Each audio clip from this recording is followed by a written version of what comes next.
bạn chúng tôi số 34 số 3 cũng sẽ chỉ mấy chục ca mà can cầm thí riêng về sang lấy ngàyนี้គឺយើងបកប្រែអត្ថបទកសែតជាបន្តទៀតហើយអត្ថបទដែលយើងត្រូវបកប្រែថ្ងៃនេះគឺ Prime Minister says veterans will get their land Prime Minister say អញ្ចឹង PM នេះគឺមានន័យថា Prime Minister នាយករដ្ឋមន្ត្រីអញ្ចឹងនាយករដ្ឋមន្ត្រីបានមានប្រសាសន៍ថាអតីតយុទ្ធជននឹងទទួលបាននៅដីរបស់ពួកគេអញ្ចឹងពាក្យថាveterans គឺមានន័យថាអតីតយុទ្ធជនណាអតីតយុទ្ធជនមានន័យថាអ្នកដែលធ្លាប់បានបូជាកម្លាំងកាយចិត្តដើម្បីជួយជាតិមាតុភូមិអង់គ្លេសគេហៅថា veterans និយាយចំភាសាខ្មែរគេហៅថាអតីតយុទ្ធជនអូខេ will get នឹងទទួលបាន their land ដីរបស់តើឥឡូវយើងបកប្រែអត្ថបទកសែតរបស់យើង Prime Minister Hun Sen has asked Land Minister Chia Suphara and the Cambodia Veterans Association to make a success of the social land concession scheme a success of social land concession scheme for men and women who have served the nation អញ្ចឹងក្នុងអត្ថបទនេះគេនិយាយថា Prime Minister Hun Sen លោកនាយករដ្ឋមន្ត្រី Hun Sen has asked បានសួរឬក៏បានសុំទៅរដ្ឋមន្ត្រីរៀបចំដែនដី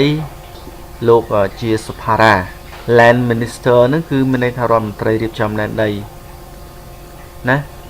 ពាក្យ land ហ្នឹងប្រែថាដីបងប្អូនអូខេ Minister ហ្នឹងប្រែថារដ្ឋមន្ត្រីពាក្យ ask ហ្នឹងគឺសួរឬក៏បានសុំឬក៏ស្នើសុំអីមួយអូខេ asked has asked បានស្នើសុំទៅរដ្ឋមន្ត្រីរៀបចំដែនដីលោកជាសុផារ៉ា and the Cambodian Veteran Association និងសមាគមអតីតយុទ្ធជនកម្ពុជាអូខេពាក្យថា association ហ្នឹងគឺមានន័យថាសមាគមហើយពាក្យថា Cambodia Veterans មានន័យថាអតីតយុទ្ធជនកម្ពុជានិងសមាគមអតីតយុទ្ធជនកម្ពុជា to make a success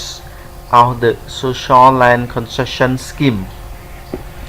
ដើម្បីបង្កើតឬក៏ដើម្បីធ្វើនៅគម្រោងដីសម្បទានសង្គមដ៏ជោគជ័យមួយចាំបងប្អូនកន្លែងមើលពាក្យថា success ហ្នឹងគឺមានន័យថាជោគជ័យ success ហើយពាក្យថា social land concession scheme អញ្ចឹងពាក្យ social ហ្នឹងប្រែថាសង្គមពាក្យ land ហ្នឹងដី concession នេះប្រែថាសម្បទានការធ្វើសម្បទានអញ្ចឹង land concession ការធ្វើសម្បទានដីហើយពាក្យ scheme ហ្នឹងគម្រោងណាវាស្មើពាក្យ plan អញ្ចឹងក្នុងពេលហ្នឹងគឺមានន័យថាគម្រោងធ្វើសម្បទានដីសង្គម for men សម្រាប់ស្ត្រីបុរស and women និងស្ត្រី who have served ដែលបានបម្រើ the nation ដែលបានបម្រើជាតិអូខេអញ្ចឹងពាក្យ serve នោះប្រែថាបម្រើ nation និងជាតិណាអញ្ចឹងខ្ញុំបកប្រែពាក្យមួយក៏ដូចជា clear បងប្អូនស្ដាប់ហ្នឹងគឺដើម្បីបងប្អូនចេះពាក្យទាំងអស់គ្នាណាព្រោះថាខ្ញុំអត់បានបកប្រែជាលក្ខណៈកាត់ឬក៏សរុបរួមអីពិបាកស្មុគស្មាញទេព្រោះថាយើងប្រែអត្ថបទតាមរបៀបអ្នកដែលយើងមិនទាន់ចេះអូខេគេតលើ paragraph បន្ត speaking at the 10th anniversary of Cambodian Veterans Day at Kopik attended by more than 2,000 veterans the Prime Minister urged Mr. Suphara to ensure veterans to get land they deserve. Speaking at the 10th anniversary ក្នុងការនិយាយទៅកាន់ទិវាអតីតយុទ្ធជនកម្ពុជាខួបទី10នៅកោះពេជ្រ ដែលចូលរួមដោយអតីតយុទ្ធជននឹងចំនួន 2000 ច្រើនជាង 2000 នាក់នាយករដ្ឋមន្ត្រីបានជំរុញឲ្យលោកជាសុផារ៉ាធានាថាអតីតយុទ្ធជនទទួលបានដីដែលពួកគេគួរតែទទួលបានអូខេអញ្ចឹងតើបងប្អូនឥឡូវយើងប្រែពាក្យមួយក្នុងបទរបស់យើងដូចតទៅអញ្ចឹងពាក្យថា speaking at នឹងប្រែថាការនិយាយនៅឯនៅកន្លែងណាមួយ speaking at ការនិយាយនៅឯហើយយើងប្រែពាក្យនេះ the 10th anniversary of Cambodian Veteran Days អញ្ចឹង the 10th anniversary នឹងមានន័យថាខួបទី 10ខួបទី 10 មានន័យខួបទី 10 អញ្ចឹងពាក្យ anniversary នឹងគឺគេនិយាយពីខួបគម្រប់ណាខួបគម្រប់អញ្ចឹងខួបគម្រប់ទី 10 of នៃ Cambodian Veterans Day នៃទិវាអតីតយុទ្ធជនកម្ពុជាអញ្ចឹងពាក្យថា Cambodian Veterans Day នឹងទិវាអតីតយុទ្ធជនកម្ពុជាអែតនៅឯកោះពេជ្រ attended នឹងប្រែថាដែលចូលរួមណាដែលចូលរួម attended by ដែលចូលរួមដោយ more than 2000 veterans អតីតយុទ្ធជនច្រើនជាង 2000 នាក់អូខេអញ្ចឹងពាក្យ more than នឹងច្រើនជាង 2000 veteran មានន័យថាអតីតយុទ្ធជននឹងច្រើនជាង 2000 នាក់ The Prime Minister urged លោកនាយករដ្ឋមន្ត្រីបានជំរុញអញ្ចឹងពាក្យ urge នេះជំរុញ Mr. Supara លោក Supara to ensure ដើម្បីធានា veteran get the land អតីតយុទ្ធជននឹងទទួលបានដីអូខេ veterans get the land អតីតយុទ្ធជនទទួលបានដី they deserve ដែលពួកគេសមនឹងទទួលបានអញ្ចឹងពាក្យ deserve នឹងប្រែថាសមនឹងទទួលបាន The government has built several hundred homes រដ្ឋាភិបាលបានសាងសង់នៅផ្ទះរាប់រយខ្នង for disabled សម្រាប់ជនពិការ and retired army and police veterans សម្រាប់អតីតប៉ូលីសនិងកងទាហានដែលជួយនិវត្តន៍ But many are still waiting for extra land ប៉ុន្តែជាច្រើនអ្នកគឺកំពុងតែរងចាំសម្រាប់ដីបន្ថែមទៀត They were promised ដែលពួកគេត្រូវបានសន្យា beside their home ក្រៅអំពីផ្ទះរបស់ពួកគេតើឥឡូវយើងកលេចមើលពាក្យមួយក្នុងប្រយោគសិនគឺអញ្ចឹងពាក្យ the government នឹងប្រែថារដ្ឋាភិបាល has built នឹងគឺបានសាងសង់ several hundred homes មានន័យថាផ្ទះរាប់រយខ្នងអញ្ចឹងពាក្យ several នឹងមានន័យថា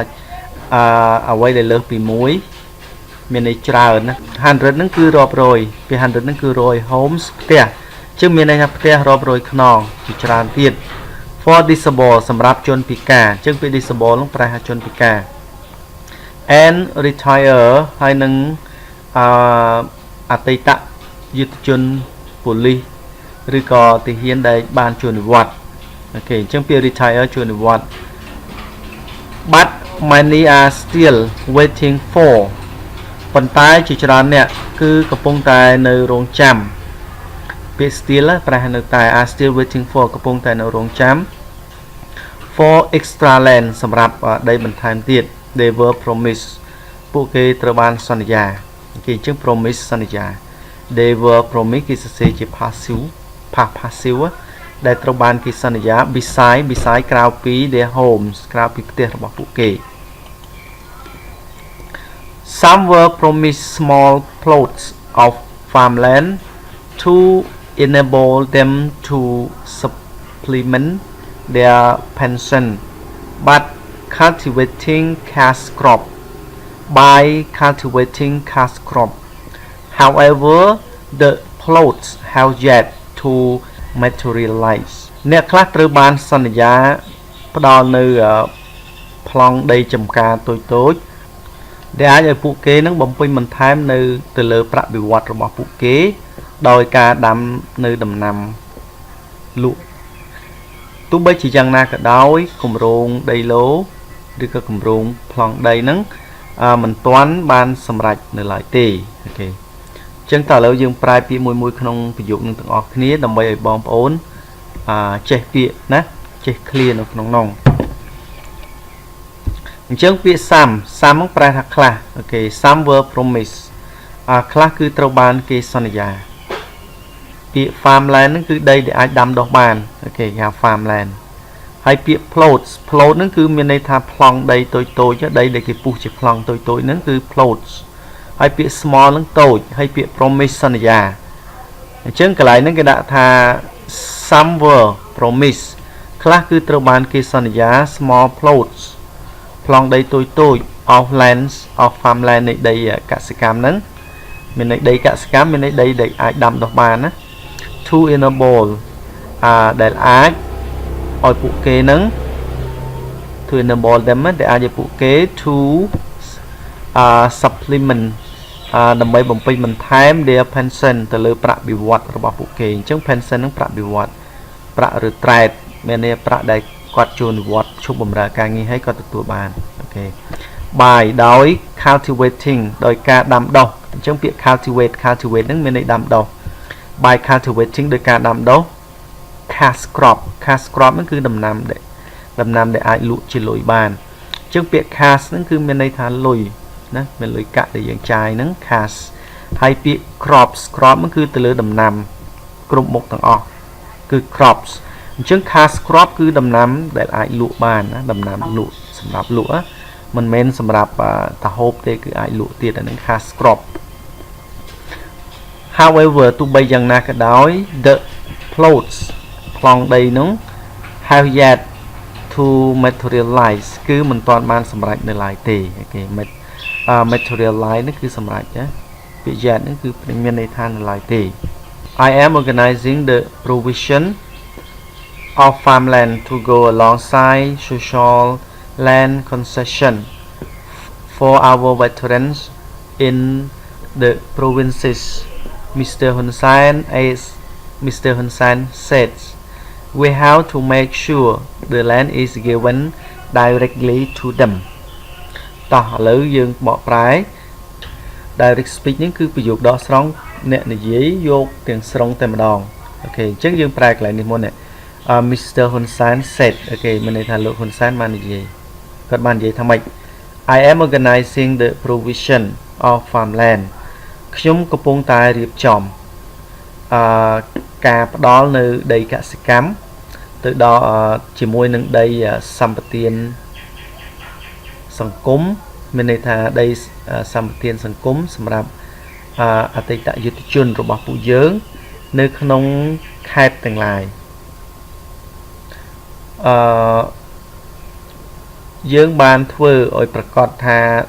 ដីហ្នឹងគឺត្រូវបានផ្ដល់ទៅឲ្យពួកគេដោយផ្ទាល់អូខេតើឥឡូវយើងប្រែពាក្យមួយនៅក្នុងហ្នឹងចឹងបងប្អូនបើសិនជាយើងឃើញមានប្រយោគ indirect speech អភន្តរសញ្ញាបើកបន្ទាប់មកអភន្តរសញ្ញាបិទហើយមានគេសរសេរថានរណាម្នាក់បាននិយាយណាអញ្ចឹងបងប្អូនប្រែនរណាម្នាក់បាននិយាយហ្នឹងមុនគេម្នាក់អូខេអញ្ចឹង Mr. Hun Sen said លោក Hun Sen បាននិយាយថា I am organizing ខ្ញុំកំពុងតែរៀបចំអញ្ចឹងពាក្យ organize ហ្នឹងរៀបចំ I am organizing ខ្ញុំកំពុងតែរៀបចំ the provision ហ្នឹងមកពីពាក្យ provide ហ្នឹងផ្ដល់ឲ្យដល់ provision ហ្នឹងការផ្ដល់ឲ្យ of farmland នៃដីកសិកម្ម to go alongside ទៅរួមជាមួយនឹងដីសម្បទានសង្គមអូខេអញ្ចឹងពាក្យថា social land concession ហ្នឹងមានន័យថាដីសម្បទានសង្គមអូខេសង្គមកិច្ចដីសម្បទានសង្គម for our veterans សម្រាប់អតីតយុទ្ធជនរបស់ពួកយើង in the provinces នៅក្នុងខេត្តទាំងឡាយអញ្ចឹងprovinces ហ្នឹងគឺខេត្តទាំងឡាយ we have make sure ពួកយើងត្រូវធ្វើឲ្យប្រកបវិជ្ជាណា we have to make sure អញ្ចឹងពាក្យថា make sure នឹងធ្វើឲ្យប្រកបវិជ្ជាអញ្ចឹង we have to make sure ពួកយើងត្រូវទៅធ្វើឲ្យប្រកបវិជ្ជា the land is given directly ដីគឺត្រូវបានផ្ដល់ឲ្យដោយផ្ទាល់ the land is given directly ដីគឺត្រូវបានផ្ដល់ឲ្យដោយផ្ទាល់ to them ទៅដល់ពួកគេ